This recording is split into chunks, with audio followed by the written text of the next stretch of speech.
A very warm welcome to another edition of the live Magpie Circle YouTube show. And our guests, they're all special, but it's great to have someone back for a second time. Manager of both clubs as we look ahead to Eastleigh.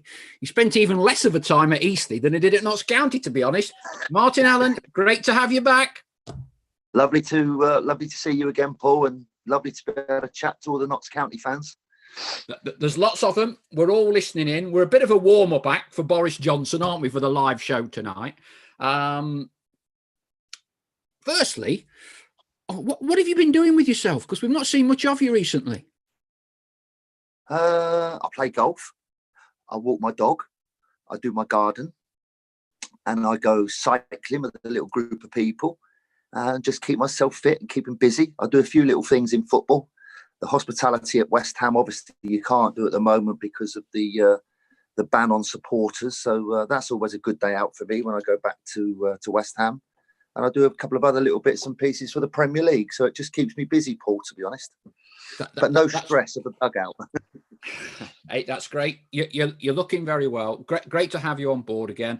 Be a mix of trips down memory lane, a little bit of a chat about National League, potential issues with lockdown, COVID, all the rest of it, because it is obviously clearly getting very serious. But we've got Eastleigh coming up on Saturday. I think you're the only person that has managed Notts County in Eastleigh, unless some stato is going to prove me wrong on that one. It's an unusual combination. Sadly, you spent even less time at Eastleigh than you did with Notts, didn't you? But it was the Sunderland owner, Stuart Donald, who was your chairman, yeah? Yeah, he was the one that took me from Barnet. We were doing very well at Barnet at the time in Division 2. I think we were 7th in the league. And he made a fantastic offer, for me and my family to go to Eastleigh, and it was one that we couldn't turn down, even though Barnet at the time were in a very, very good position. But it soon became clear that that relationship was not going to work. I certainly wasn't going to bow down and change my ways. So no, there was only one way out and only one way that was going to go, and that was for me to get the bullet. Yeah, for something like, I think it was 14 games. They had a run in the playoffs at some point. He splashed a bit of cash down there, didn't he? Oh crikey, yeah. He's very enthusiastic. He's very hands-on, and as we've seen with the documentary on Sunderland Football Club, he's hands-on. He's right hands-on, and he wants to know what's happening, and he has his opinions on players. And I'm sure somewhere he'll do very, very well. I hope he does, because he's a nice guy. But only time will tell, because he's sold Sunderland now, hasn't he? I think he just had over about 18 months as owner of Sunderland. So we'll see where he ends up. I'm sure he'll do very well somewhere. What's it going to be like for Notts going down to Eastleigh? I mean, clearly it's a long trip. Are they traditionally a sort of a club that has a particularly good home record? It's a nice part of the world, just between Winchester and in Southampton, tucked in there by the airport. He's built Stuart Donald has built that club from basically nothing into a decent football club. They've got a tidy little following. I wouldn't say a big following, but a loyal following of people. Not that many, but it's got good camaraderie. It's got a good spirit behind the scenes. And it was a shame to build over time. That team there, it was bad. And when I left, it was even worse. So, what I did didn't work. That's quite clear. And that's probably why he fired me. Looking at it, because I know you keep your finger on the pulse with all things football. With COVID this year, how difficult is it for clubs in the National League or League One or Two? Continuity, momentum. How difficult is it, do you think? Well, we've seen it. I've been to a few Premier League games. I've been lucky enough to been able to go to some of those games for the little bit of work that I do. And when you go to the game, what can I say? Parking, entry, from the car park to your seat, where you're allowed to go. It's like a spaceship. It's like a different world. You can only go in certain places, walk certain ways. You can't see anybody. You can't go anywhere near anybody by a long way. It's a real detailed plan. However, when you come down the leagues, it's not as easy to do that. And how important it is to stay away from people in this lockdown, because the disease is spreading so quickly. For managers, for players, for their families, for their children, it must be a nightmare. They missed out on a decent pre-season, so the fitness levels that you would put in the 5.5 weeks of pre-season, they would fade. And we're seeing it now at the Premier League. So many up and down performances of some of those top teams and top players. It must be extremely difficult. I think, without being Mr. Super Politician, it's going to be very difficult after tonight to allow football to continue for the next couple of months. I don't know if it will. I hope it does, because it's obviously good for people's mental morale. But for the players, their families, and managers, it must be an absolute nightmare to balance it all and get it right. Because the players' welfare is the most important thing, not the results. It's the players' welfare for me. That's very interesting. And you've kind of almost preempted my next question, Martin. Notts have had a bout of COVID. Up to half a dozen players had it. So there was a fortnight's break. We've been due to play several teams. They've had COVID. Most recently, over Christmas and New Year, we only played the one game because we should have been playing Kings Lynn twice, and they went down with it. Clearly, this current strain is stronger than the rest, or is more virulent in terms of transmission. Do you think we're getting to a point now where football may well be suspended, not just at National League, but maybe League One, League Two?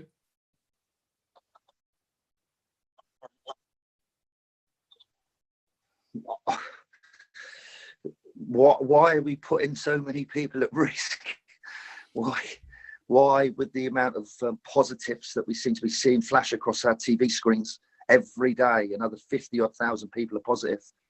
And they may be younger people, but they're passing it, or can pass it on to older people. The amount of deaths and the hospitals are filling up. It does seem probably morally the right thing is to suspend everything. I don't want to get into being a politician and all that sort of stuff, but you asked me the question. So, I'm just this is just my own point of view. Personally, I think it should all be suspended for a month, and everybody just say, well, you've got to stay in your houses unless you're going to go to the shops. I was at a decent Premier League game at the weekend, and on the way home, I stopped off to get a drive-through takeaway on my way home. And it was in one of those big parades of shops, which is like in the middle of Nottingham, not far from that Holiday Inn hotel. Yeah. Right in the middle there. There's a big load of shops there and a big car park. Well, on Sunday afternoon at 2:30, when I drove through, I looked outside. I promise you now, you could not. There was one car parking space that was not taken. There were queues of people, thousands of people everywhere in those shops, just like that one in the middle of Nottingham. And I drove out of there and I just could not believe what I'd seen. I went in for a coffee and came away thinking, oh my God, people are not really being sensible. I think football's so much part of our psyche, isn't it, Martin? And I would agree with everything you say there. But kind of, if you let the supermarkets open, they're far more of a problem than just about anything else that we probably do, because they're effectively incubation chambers for thousands of people in an air-conditioned tunnel, call it what you will. But I was interested in getting a football person's perspective, like yourself, a manager, former player, as to what it is, because clearly players in the current game, it's very difficult for them to talk freely, because clubs clearly will be talking about key messaging and all the rest of it, won't they? I've got my fans hat on now. Yeah, well, you've got your sort of football industry hat on. I've got a fans hat on. The benefit. I thought you had a skull cap on. but the benefit to me, and I talk to lots of Notts fans, is that if Notts County weren't playing football, okay, this would actually be a lot harder. And the same goes for all fans of the 92 other clubs.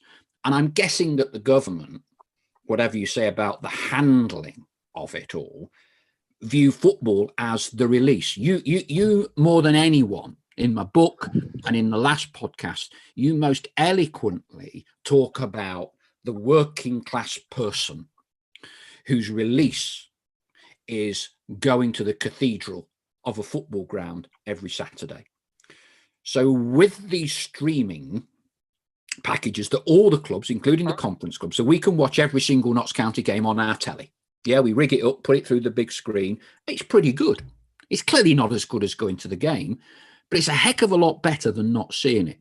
So with my fans hat on, that's important to me, as I'm sure it is to many others.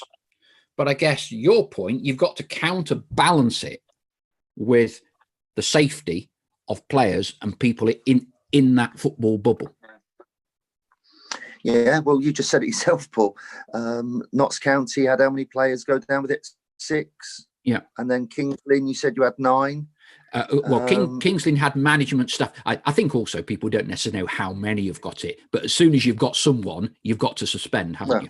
Yeah. So, okay, for the well-being and the mental well-being of all the Notts fans, not one Notts fan, not one Notts fan would say, play on. If one of your players was to get really bad, it goes from positive into having to go into hospital, go into ventilators and go into intensive care. And perhaps the bad news, no, that's no substitute for anyone's mental well-being. If you're at home and you can't watch football, get your trainers out and start walking. Get out and do some walking. Cook some nice food. The supermarkets, Paul, that you mentioned, they've got to stay open, else no one's going to be able to eat. So as long as everyone's sensible about getting there shopping, you can go out walking, you can cook and make yourself some nice food from some nice recipes, from yourself something to do. And watching them bottom programs from wherever they are in the world does kill the time. And you have to accept that I don't think we should be putting footballers at that risk, because they're only normal blokes, just like, they're all just normal blokes. Okay, it is a point for you then. We're talking aesthetically about something that's very current and contemporary, so this is all good.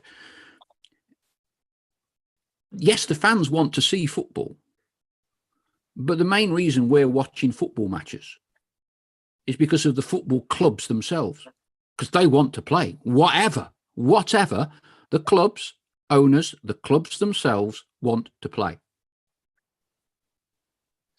Well, there are mega television money deals that are contracts that have, you could say, got to be honoured. Well, they haven't got to be honoured, but they've got to be called into question. They've got to be called into doubt with the amount of people in the hospitals the way they are right now. And Paul, I'm not no expert on all this sort of stuff. This is just my opinion. Yeah, no, exactly. But it's a valid opinion from a football perspective. Yeah, go on. From the owners of the Premier League clubs, you're talking hundreds of millions of pounds and contracts to footballers that they've got to honour. They're already, without any ticket income from the last God knows how many months this has been. That must be horrendous. And then the bailout so-called bailout that they got for the Football League clubs and the conference clubs, National League, I should say. It's how long can this go on? I mean, the players' well-being and health is got to be better. There's, if the business goes down, the business goes down. If it has to restructure, it has to restructure.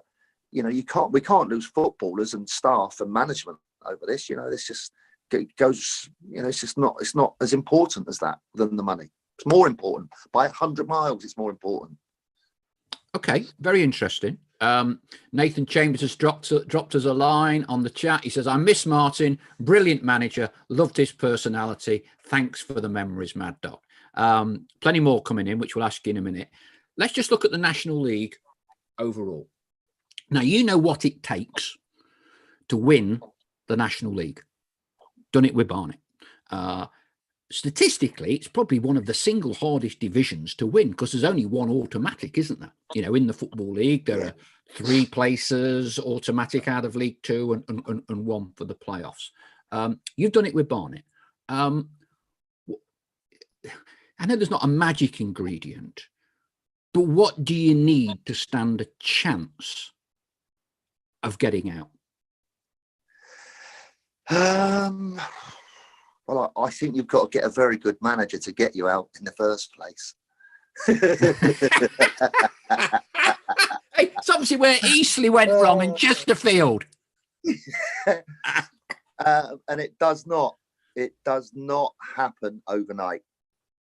The process currently going through at Notts County, I stand to be corrected on this, Paul, and you may have a better knowledge than me.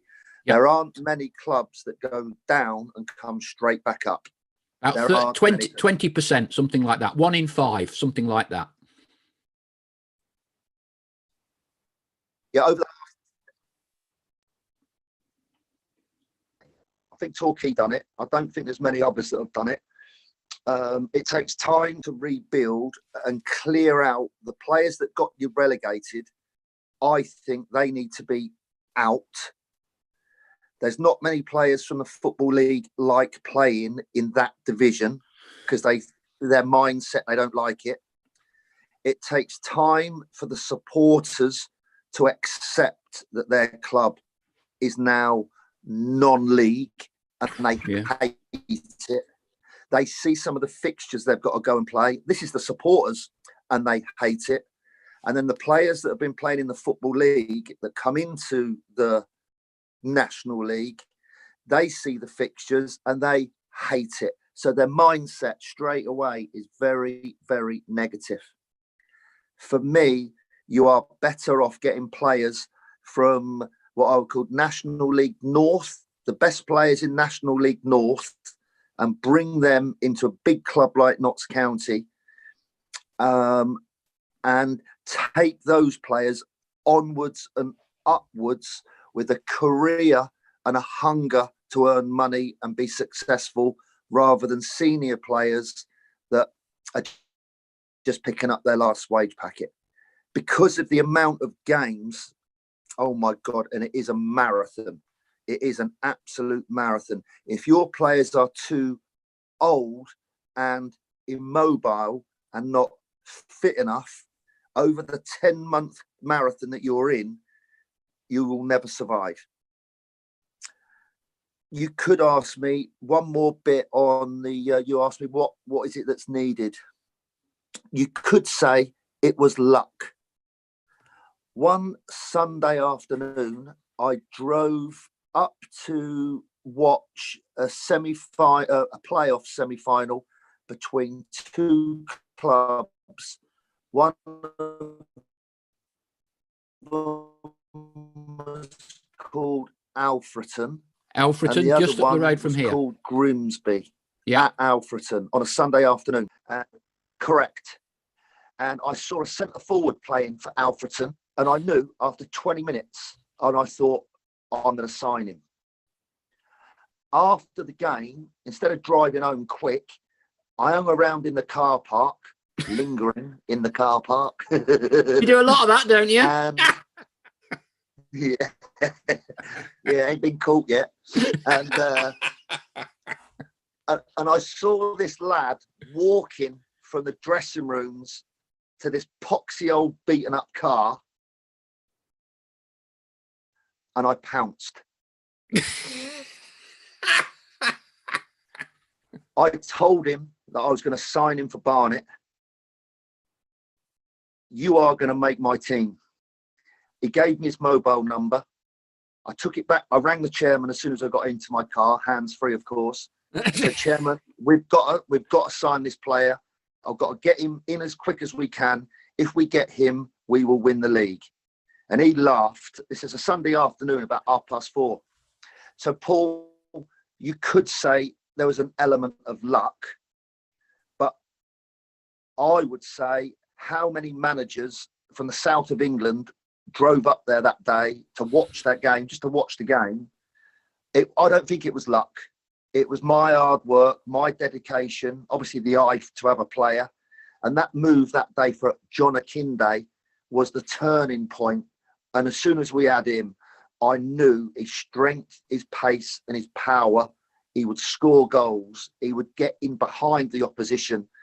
And I knew we'd have a proper chance. And after just a few weeks of pre-season training at Barnet with that group of players that I had, I knew we would win the league right from the very start. I told the players the week before the season started, we're going to win the league. There was just no doubt about it. We were just too good. Great story. I'd heard a little bit of that before, not all of it, especially you loitering in the car park. I mean, you effectively rescued John Akinde's career, and he's gone on to do very well, earn a lot of money for himself from when he was Alfreton. I would totally say it. Sometimes there's 10% might be luck, but you know, in an era where so many managers now study things by video, study things by video, why scout, whatever it's called. You know, I've heard several Notts managers talk about that. You know, I prefer to think of people like Jimmy Cyril, Mick Jones, Neil Warnock was another one. Get in the car and go and have a look. Go and have a look, and that's what you did. So it's not luck. You know, it's a bit like, was it Gary playing the immortal line, playing the bunker shots or something, lucky shot? And he goes, yeah, the more I practice, the luckier I get. You know, yeah. You earn your own luck. Conor McManus has just dropped us a question. I think this is quite a good question. Said, I think Neil Ardley has produced a good mixture of youth and experience. Does Martin have any thoughts on Neil as a manager? Does he know him as a man? That sort of thing. Yeah, I do. I've met him a few times. When we were there both working down south, I used to see him out watching football matches, looking for players, which is for me always a good sign. There's certain managers I never ever saw, and there's other managers that I used to see. We used to joke about it. It used to be a 10 o'clock pit stop on the M6 or the M1 services. The first services coming back down south. Yeah, we would all stop to get a coffee and a sandwich to help us get home for our long journeys back down south. And you would know the managers that had been at the game. We would always stop, you know, maybe petrol, coffee, sandwich stop, empty services, 10:30, middle of the night, thinking what we're doing here. And we'd all be back at the training ground the next morning at 7:30. Some of us went on to win championships, and others just said, I never had the luck. With Notts County, he's knowledgeable. He's good with his players. He's calm. He came to Gillingham for a pre-season friendly, and they must have made 4,000 passes. I thought I was watching Barcelona. And I said to him afterwards, "What's all that about? Are you going to carry on with that? Are you going to go with that?" And he said, "No, we're going to tweak it." But he said for the first game of a training game in pre-season, we said I wanted them to play. He said, so that was the idea and the emphasis, not the result today, because we beat them, of course. What are you laughing at? I love listening to you, and I know from all the messages, we all love listening to you. Keep going. You're in full flow. Yeah, so we beat them. And of course, over time, over the weeks of pre-season ahead, he changed his team, changed the way they played. And I've always liked him, and his assistant as well. I think he had Cox with him. And they came into my office. Now got the stunt up job. Yeah, he came into my office after, I don't know. He must have asked me about 500 questions. What about this? What about that? What about this? What about that? What did you do with this? What was you thinking? What did you do this? Why did you do that? Why did you do this? What about this? What would you do? And when he went, I looked around and I thought, he's going to go okay, that boy. Because some people want to absorb answers and knowledge, and other people just want to sit there and don't give a, what's the word? I'm not sure how I can say that. Yeah, they view them as trade secrets. They're not going to let you in on the secrets. Well, no, obviously I was happy to share. He was a young manager. He was just starting out. But some managers don't ask any questions because they don't want to learn, because they think they know everything. And other people, they're like sponges for information. And I found him a sponge for information. And of course, I've always had my eye on him. And even more so now, he's gone to a special club, because Notts County is a special club to me. And I really want them back up into the Football League as quick as possible. Very good. Very, very good. Heather Laxton, and we've had several questions along. Well, let's just finish off with Neil, because you also, I don't know whether you know this, you and Neil, very big dog lovers. Neil has a Labrador as well, I believe it's a Labrador, and he lost his Labrador before the Solihull Moors game just over a year ago. Just before, it was around Christmas Eve, New Year's Eve, and it really upset him. It really upset him. A big dog lover, and of course, lots of Notts fans have been asking us ahead of this, how's Monty? And I've had to kind of like break it to them that Monty's sadly gone upstairs in the doggy turly gates. Wait there. But come on, this is live, guys.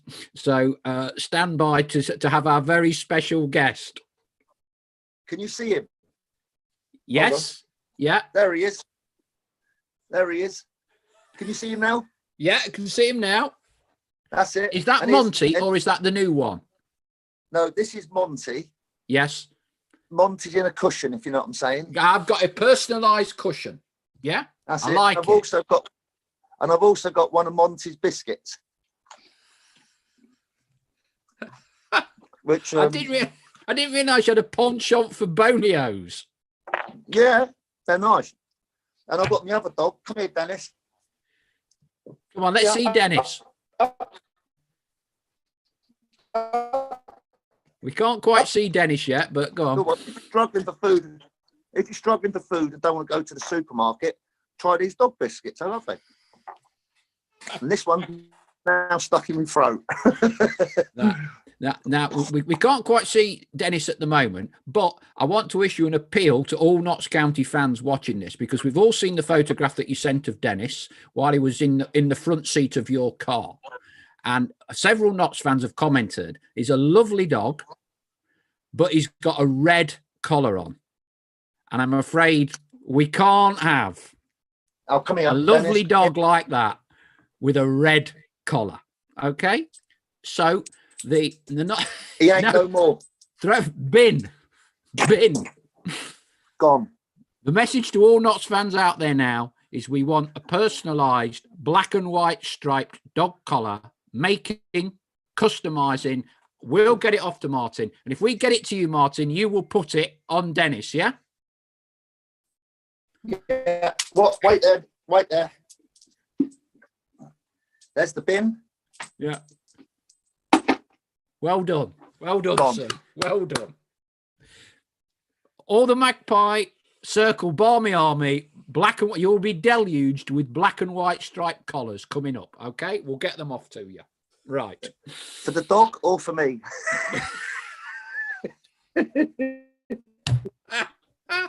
Hey, I could say something else, but I'm not. I'll get in trouble. It's a PC world, isn't it? How's your good lady, by the way? Yeah, she's great. Thank you. Good. Good. We won't go there, whilst we'll be in trouble. We'll get struck off. Malcolm Shearston. Let's change the subject quickly. He said, apart from the game against Forest, which I think is very... Has that bonio gone down the wrong way? No, it's stuck in my throat. Ugh. Apart from the Forest game in the League Cup, which I think you've got on record as saying was an incredibly special game. What else? Any other very special games for you when you were in charge for Notts? Oh yeah, Brighton.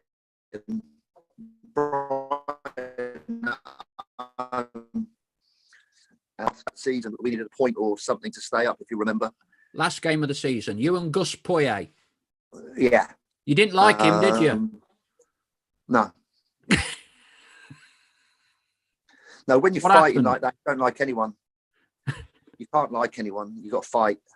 And the atmosphere that day, the euphoric feeling of staying up when after we played Yeovil, that first game I think I had, and I drove home. It's a long journey from Yeovil, wasn't it?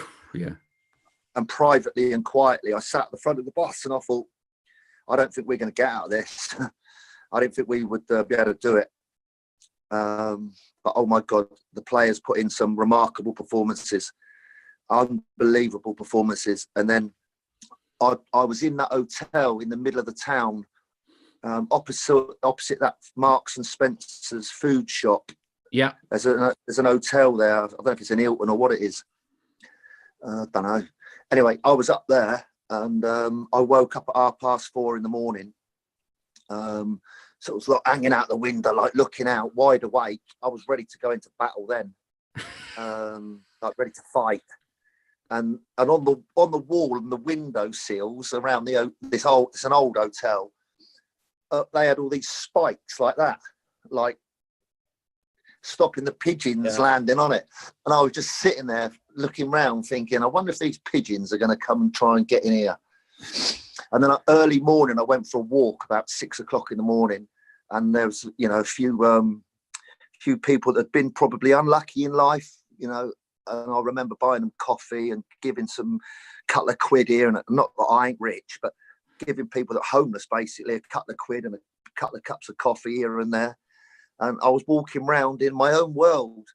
The streets were being cleaned, the bins were being emptied, and it was the start of what was a magical day to get that point to stay up. And it was something obviously stay with me for a long time. Heather Laxton's already given me a rollicking because I missed her question, so I'm not answering these in order. So apologies, Heather. She asks, Martin, if the opportunity arose, would you ever consider coming back? Now, when we've spoken before, we know that there was, albeit a brief conversation, when Notts ultimately appointed John Sheridan, when Ray kind of reached out to you a little bit. Notts is clearly a club that's very close to your heart, yeah? Oh yeah, I think when you get me, you get everything. You don't just get half a portion. And the supporters, I lived right in the middle of Nottingham, and they did it too soon. It was ridiculous. It was absolutely ridiculous. We had some players that were older, over 30, and they were out of contract at the end of the season. And I think there's about 4 or 5 of them. And with that 4 or 5 to go, you could have probably brought in 2 players or proper decent players, what I'd say decent. And then you had the emergence of a couple of those young players that were coming through that I thought were pretty decent as well to add on. And I thought you could have had a decent team there pretty quick. Sheehan and who's a tall Jeff Hughes. Yeah. They were 2 good left-sided players that were strong on the left foot, good in the air, strong, competitive. We were starting to get and look like a decent team. A couple of the performances were crap. There's no doubt about that. They can't hold their hands up. But when you've nearly got relegated,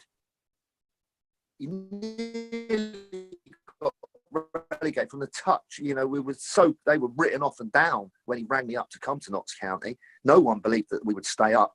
You don't just have a transition in 6 months. It's going to take you minimum 18 months to get that turned around. So that's why I was so disappointed. Some of those players would have gone, new fresh ones would have come in, and all of a sudden we'd have had a proper decent team. And we saw how good we were, because when we played that cup game against them over the river, flipping it, I'm allowed to say this, you ready? We peed all over them. You know what I mean? It wasn't just close. That centre back had the luckiest shot he's ever hit in his whole life to get a draw. Yeah, Wes Morgan, yeah. Premier League winner, crikey. Yes, but Paul, I don't think we should be mentioning their play, all them. Hello? So you just lost you a little bit there, Martin. Go again. I don't think we should be naming their players who scored against us because they're the opposition and we don't like them. No, apologies. I will not. Absolutely. Yeah. Point taken. Point taken. We had Neil Bishop on, you know, and Lee Hughes. Would I come back was the question. Yeah. I've got to be honest with you. After all these years of managing and living all over the country, and then some of the relationships with some of the owners, they don't get it. They don't understand that it takes time. They think instant success is just a pinch of your fingers. It took Jurgen Klopp 2 years to put that team together. What did it take Pep Guardiola? 2 years to get that thing running, up and running? And Solskjaer at Manchester United, it's taken him probably, they don't get it. It takes time. You don't just get it all right at the first go. And some of them, they want to pick the team. They want ownership of what's happening. They've got an opinion about what's happening. And more of them nowadays. And I don't think it's for me anymore. I like playing golf. I like doing my garden, riding my bike, meeting friends, not having the pressure of the Tuesday, Saturday cup games, league games, long journeys, travelling, home at 3 a.m. I just feel as though I've kind of done enough of it, to be honest. Very candid. So if you're saying that you're perhaps not into front line management anymore, would you ever consider the kind of, not the director of football, but kind of like the more statesman-like number 2 to someone coming up through the ranks? Yeah, I do that already.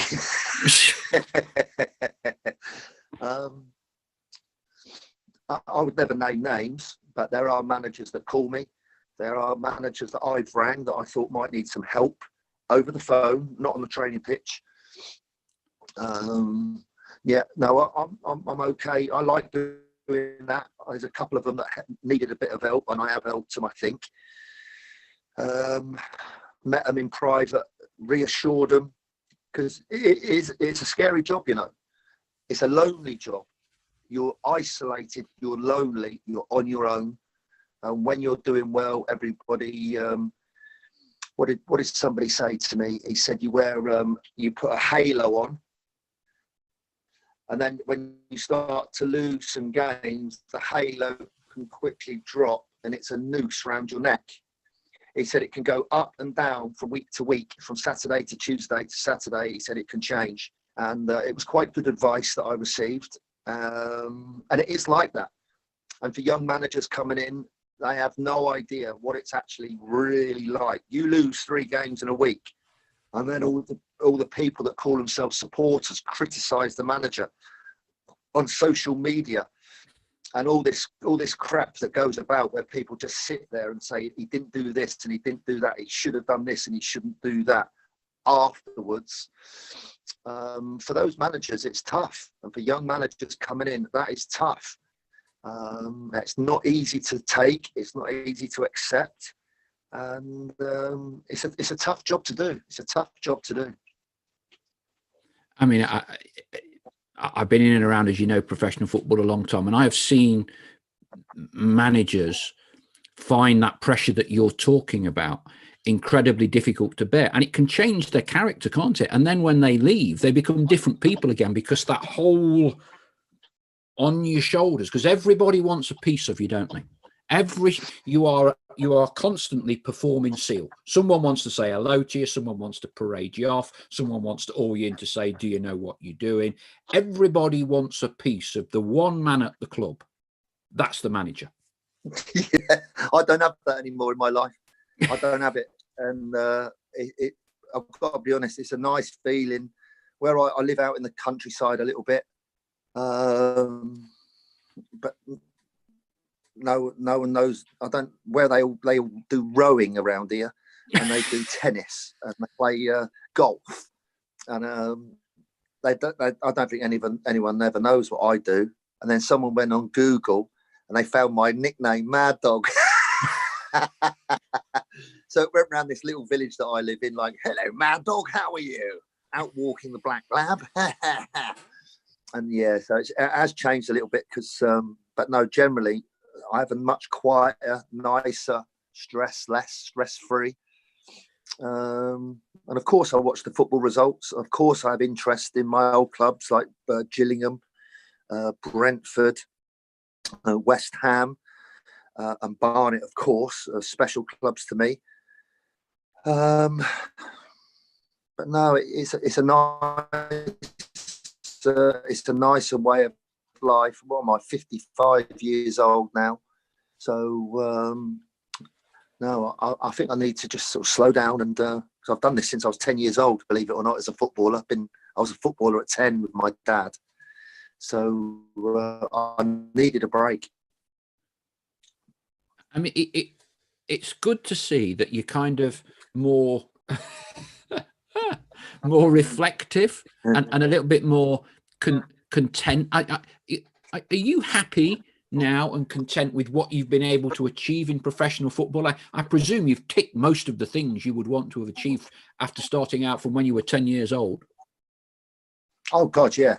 My dream when I was a little boy was, I used to dream, was to make one football league appearance. Just to get an appearance would have been amazing. And when I went on at Luton as a substitute for QPR, well, I think I was 19, that moment when I went on, unbelievable moment. So then to go on and play all those games was amazing. And I wasn't the best footballer, but I probably worked harder than anybody else to be a better footballer.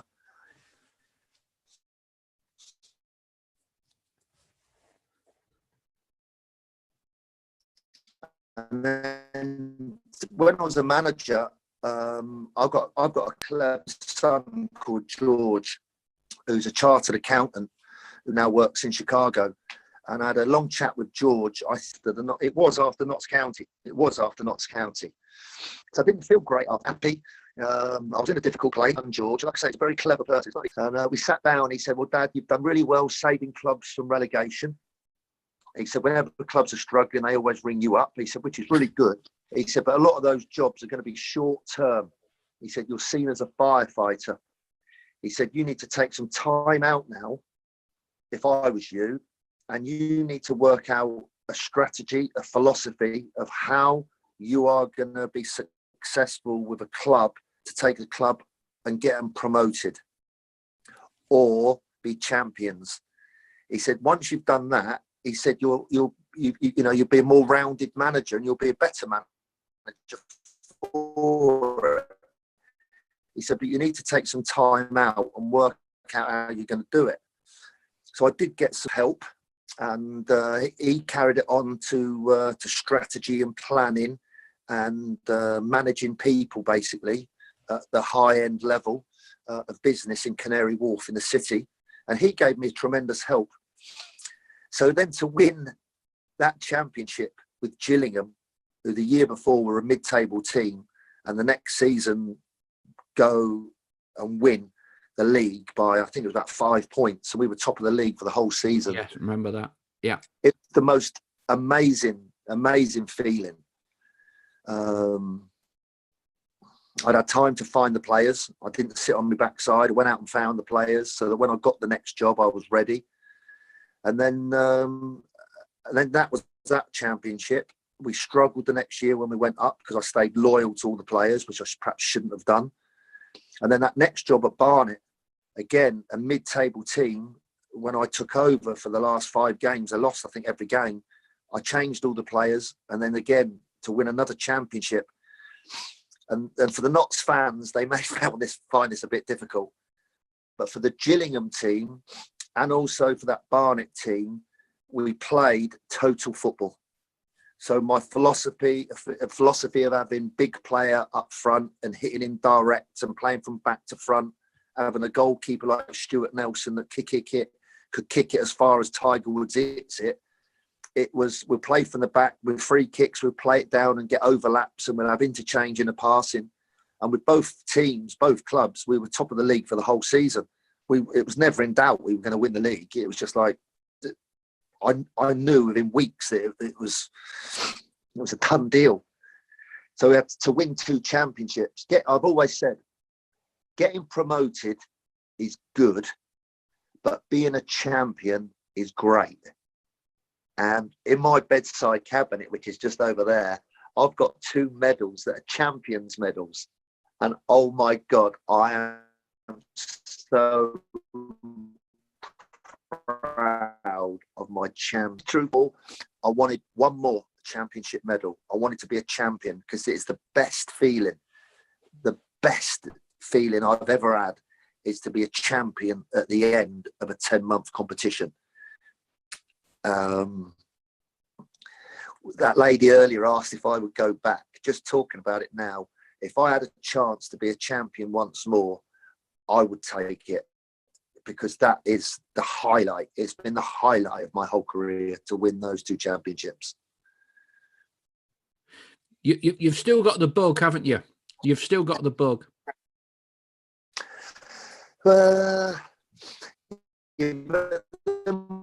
I go to games and I see managers, the young managers, and sometimes they're my age, and there's people shouting from 5 yards away, calling you all the worst words under the sun. From 5 yards away, really, you're shouting at me from 5 yards away, calling me. Well, it's fighting talk, to be honest. It's fighting talk. And I don't want that. I don't want that in my life. In the past, I'd have climbed over and tried to have it with them. Now, I just don't want it. And the abuse, absolutely skint. And the demonstrations and the difficulties there with my bosses that were unpopular with the fans. It was a difficult time. And do you know what? I'm not sure I actually want to go through that. I've got my 2 medals that I love and cherish. And there's not that many, I don't think there's that many managers that have actually got 2 champions medals. So it's a fine achievement. It's a wonderful achievement, and all Notts County fans would have dearly loved the first championship to be with us, got one with us, and then you'd have had your 3, wouldn't you? Then you would have had your 3. If we can just bring it back a little bit to the current National League season. So Torquay, Gary Johnson, have clearly been the form horse, a long way clear, but it is only 1/3 of the season done. Would you say Torquay would be massive favourites to win now, or do you think actually there's a heck of a long way to go yet this season? There's a long way to go, but I checked earlier.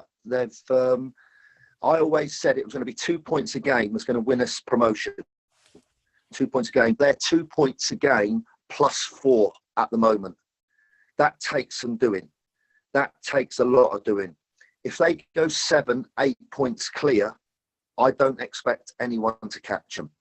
When you go that far, that is a good 4, 5, 6, 7 games. And the ratios that they've been winning, that is going to take a long time for somebody to catch them. The only thing that could fall in their way is probably, I'm not sure how to put this, with the virus, it can break momentum, it can break routine. And of course, with the illness, if people are positive and they're poorly and their players are poorly, then that, of course, could have a massive effect. But he's done a remarkable job. His brother helps him recruit all the players. His brother's a fantastic scout, which is absolutely key in building a good team, is to have a good scout. Gary's brother is a very good scout.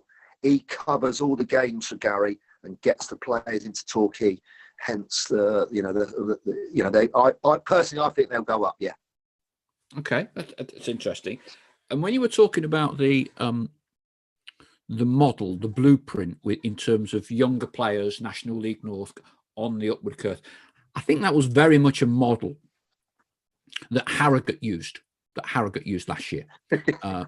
And of course, clearly to our detriment. And I'm going to be actually very interested, watchers now for the first time. So we've been speaking with Harrogate's goalkeeper, James Belshaw. And he, believe it or not, he grew up in Nottingham. He was a massive Notts County fan. His dad's a season ticket holder to this day. He was on Notts County's books through schoolboys, 9 to the age of 16.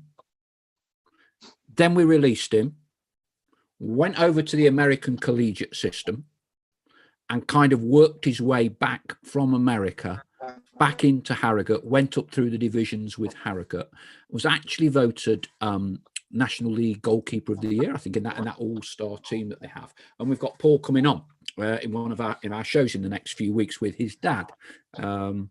So I just find it all very interesting. Football's very subjective, but that again is another example of, a talented player with our club that ultimately wasn't able to get his chance, and sadly, there have been quite a lot of those. And a lot of people will talk to you, Martin, about the lack of a pathway at Notts County over quite a long period of time now, quite a long period. There are quite a few players. Colby Bishop at Accrington was at Notts County. And I think I'm right. You gave Hayden Hollis his debut, didn't you? Was it against Jordan Rhodes? Yeah. Huddersfield. And you slung him in, didn't you? 17 or 18, yeah? And Curtis Thompson, he's another one. He was a good player. Yeah. There's no way he should be playing in midfield for Notts County, number 4, without a shadow of a doubt. He's a good player. Yeah. Nottingham boy and lives around the corner from the ground. Yeah, absolutely. And there was a legend at Notts County, Pedro Richards, who you may have played against. Fullback. Yeah. And his son, Jordan, was on Notts County's books. He was released. He'll be lining up for Kings Lynn against us, COVID permitting, in the next few weeks. So there's a lot of these younger players, and I think when you were there, you gave some of them younger players a chance, because presumably it's very difficult to judge young players until you see them in an adult arena, correct? Yeah, and they also need time. They need time training with the first team. Then they need time being a substitute for the first team. Then they need time going on the pitch as a sub for the first team. And then they need time to have that first game in the first team as a starter. And then they get 2 or 3 games. It all takes time to evolve, and you have to build it up. And you have to build up their self-belief and their body strength and their mental strength. You just can't fling them in and keep them in. It's a progress. It takes, it's an 18-month job. And there was a few decent players that when I was there at Notts County, there was Hollis, there was Thompson. There was that kid with the wavy hair and the nice left foot that used to play on the left-hand side. I thought he was half decent as well. Greg Tempest? Yeah, Tempest. I thought he was half decent. If he picked up a yard of pace, I thought he'd have been there or thereabouts. But then on that subject, Paul, that you're talking about,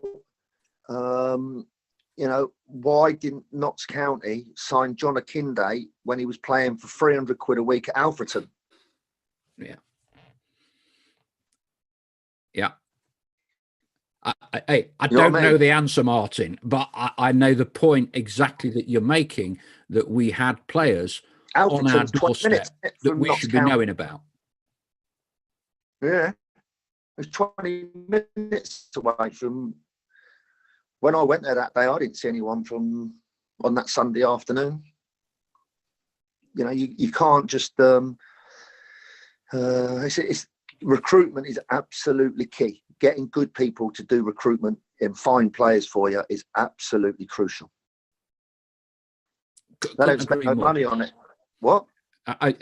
Look, you're preaching to the converted. It was the hallmark. It was part of the DNA of successful Notts County teams in the 70s, the 80s, and the 90s, under Jimmy Cyril and Neil Warnock, who both invested and had good scouting structures, not just individual structures. Yeah, well, I tried to put one in place, but it was not given the go ahead, and I'm not going to go into further details on that. But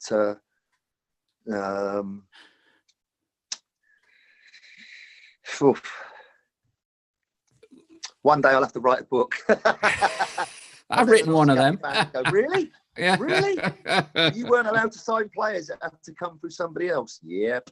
And then it had to go to a committee. Can you believe it? Oh my God. we had Sean Derry, who followed you, and he gave us chapter and verse about the dismantling of his team. People like Sheehan, Carroll, Little, who all had to go. He wasn't given any choice. They had to go. Couldn't have them. And then we ended up signing about 19 players, 16 of which were just no good, All through the same agent. Be careful. I'll have to get my son doing his editing in a minute. I have to be careful with that. No, I said, were they all through the same agent? That's what I said. Very good. Allegedly. Let's just square away that, because people value your opinion, and we're nearly at 8. So you've kind of got Torquay as in a very, very strong position. From what you've seen, who else is in the mix? Because Stockport are finding it a bit difficult. A lot of hype before a ball was kicked. A lot of investment. I think Jim Gannon's had a few strong words to say recently. Presumably, you would think Notts will be in the mix for playoffs, that sort of thing, yeah? Yeah, I think so. Yeah, and it's a big step. But when you lose playoffs and you come back the next season, there's often what I would call a shadow over the squad, over the team, the management and the supporters. They think, don't want to be here. We should be up. Yeah. So I think it's been a good start. My local team is Maidenhead United, who are part-time. Yeah, and I know where this is going. Yeah, brilliant job. He does a brilliant job. Yeah, they hardly do any training, but he's got total self-belief, and he's got a very, very good recruitment person at Maidenhead, who is his son, and he finds players for Maidenhead. Maidenhead will always have a chance because they find good players. And there's a lot, as you can imagine, there's a lot of clubs around here, and he finds players. And they don't often come into Maidenhead from above. They come into Maidenhead from below. So National League South and lower, he finds all those players at those levels, and they give them an opportunity at Maidenhead, and they're young, fit, hungry, and they've got desire. And I think they could go a long way with the model that they've got there at Maidenhead. It's very uncomplicated football, but my God, what they're doing is amazing. Who else is up there? Stockport, I don't know about them. Not that keen on that manager, so I hope they don't go up. Who else is there? Hartlepool. Who's in charge there now? You've got Dave Challoner. Oh yeah, he's a good manager. He is ex-Tranmere, isn't he? Really, yeah, but he was a manager at Fylde, wasn't he? Yes, he was. He's a good manager. Yeah, he is a good manager. They will be close. He is a good manager. He knows what he's doing. He's a top bloke, and he is a good manager. They'll do well. They'll be close. Hartlepool. Who else? Another team that do very well under the radar is probably not dissimilar to Maidenhead. Sutton United. They're up there. We won down there, but they've been there or thereabouts all season. They've sort of been in the top 3 or 4 all season so far. Well, Sutton is in an area where you can get a lot of players. They've got some good players. Their manager has worked non-league down here for a long time around the circuit, mainly as an assistant manager, as a coach. Always seemed quite a nice guy. I don't know if he's a good coach, but hello? We've got you. Don't worry. You're Hello, still Paul? there. Yeah. Yeah, we've got you. Yeah. He's a good manager. He knows what he's doing. Change now, Paul. I can see more. It's not good news. That's better. Woking's an interesting one. Good friend of mine, assistant manager, who of course happens to be the main top #1 football commentator in the UK for about the past 30 years, Martin Tyler. Yeah. But they've got a good manager. Alan Taylor's a good manager. He's very good with players, and they're part-time, I think. They are. And they've signed some good players. They've got good players. They've signed good players. And Alan Taylor knows what he's doing. People up north probably wouldn't have heard of him. But down here, non-league, around this level, he knows his stuff. And again, they've got players that have come up into Woking rather than down for the end of their career to play for Woking. Does that make sense? Yeah. And it's significant. It is significant to the mindset. They're happy to be playing for Woking rather than, oh, I'm going down to play for Woking. They're happy to play for Woking. And that's key. That's significant. I tell you another one that was a very interesting left field appointment. Don't know if you noticed it. Gloucester. Now, Gloucester have done nothing in football from whenever I can ever remember. And this year they were top of National League North or the South, I can't remember which one, by a country mile. And it was a lad that's from round here, Ilkeston. What's his name? My son's forgot his name, but he's a fountain of all knowledge. Chesterfield have taken him. And they've won something like about 5 out the first 7 games. He's taken 2 or 3 players straight from Gloucester to Chesterfield. And I think that's interesting. And it kind of fits in with that, what you were talking about, young and hungry. I'll be interested to see how that one plays out. Yeah, me too. I really want them to do well. They've got, like, similar to Notts County, they've got a fantastic fan base. They've been starved of anything decent. I really want Chesterfield to do well. It is a club that's really close to me. I know some of the players there that have done, some of those players have done well that I signed, and some of them that I signed have been rubbish. But that appointment, it's a left field appointment, but I think it's a really, really good appointment. He's also worked hard. He's very, very well qualified, university qualified. He hasn't been one of these ex-footballer deserves a job manager.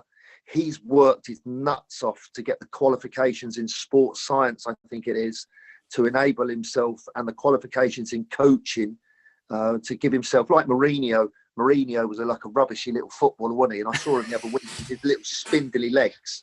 He's like, he couldn't even play football, let alone kick it. But he's a magic manager.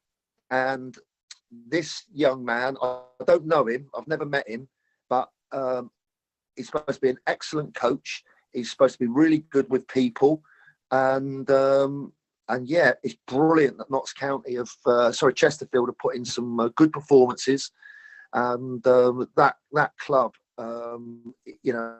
hopefully now it's going to get back up into the Football League. We're going to end on, there's a gentleman called James Moore. Right. It's an observation. And I think he's written to me before. It's a great story. He says, I hope you're doing well, Martin. Wish you were still at Notts. Do you remember that surreal night at Meadow Lane when you picked out my quote to put on the dressing room wall? Enjoy. Was a great night. All the best, James. Yeah, we did do some great things there. You know, the signs that went into the dressing room, and then the corridor going out from the dressing room to the pitch. Having the supporters in to look around the stadium or the ground behind the closed doors. The open night that we had, where everyone came into my office, and I wanted to try and build that rapport. And having the fans write what they wanted from their team going out to play, I thought was important. And it helps build a camaraderie and a team spirit and a unity with the players and the supporters. And I think we had that going. But it just needs time. These managers' jobs, they don't just come as quick. It takes time. The owners need to be more patient. These business people that make a lot of money and buy football clubs, they think it can all just click like that. It doesn't happen. It takes time to put it into place. And for the Notts County supporters now going into we're just about to hear Boris's big speech. It's just about to come on the television. for all the Notts County fans, is to be patient and keep supporting your club. Be patient, give it time, give the manager time. There'll be spells where it don't go very well, but stay supporting the team. Don't be a fan that criticises. Be supporters. Stay behind him. Stay behind the players. Support your team, whatever. And when you go back up into the football league for every fan of Notts County, and it'll make it even sweeter. It'll be special, and I'll look forward to that day. That's for sure. God bless you all, Martin. Brilliant way to end the show. Doesn't need me to say anything. As always, love your company, love the stories, love your passion, your honesty. And certainly, we've spoken a little bit about what the future does and doesn't hold for you. The knowledge of football that you have, it would be a great loss if that you didn't have some form of input in connection with clubs or whatever, because you've spent a lifetime learning it. And people need that benefit, because we all talk about owners not knowing what they're doing, but their knowledge comes from outside of football, doesn't it? And you need more people with real knowledge in football who are entrusted and empowered by owners, because you got more knowledge than they have. They might have more money, as you would know from owners at Notts County. Some of them have a lot less money than they did before they went into football. But it's people like yourself that can help them, not just on the pitch, but help them from the financial aspects of it. I mean, John Akinde, £300 a week at Alfreton. Maybe it's all subjective, but wouldn't it have been great if we'd had him rather than you at Barnet? But never mind, Martin. Well, you wouldn't have got relegated. No. Martin, absolute pleasure. Thank you very much, as always, for your time. Enjoy the cycling, enjoy the golf, enjoy the hospitality back at West Ham when the fans are back, and we look forward to welcoming you and seeing you back at Meadow Lane, hopefully when they're playing Maidenhead, or when we go down to Maidenhead, because Maidenhead have already beaten us once this season. They did a number on us, but let's hope we can meet you down at Maidenhead. Take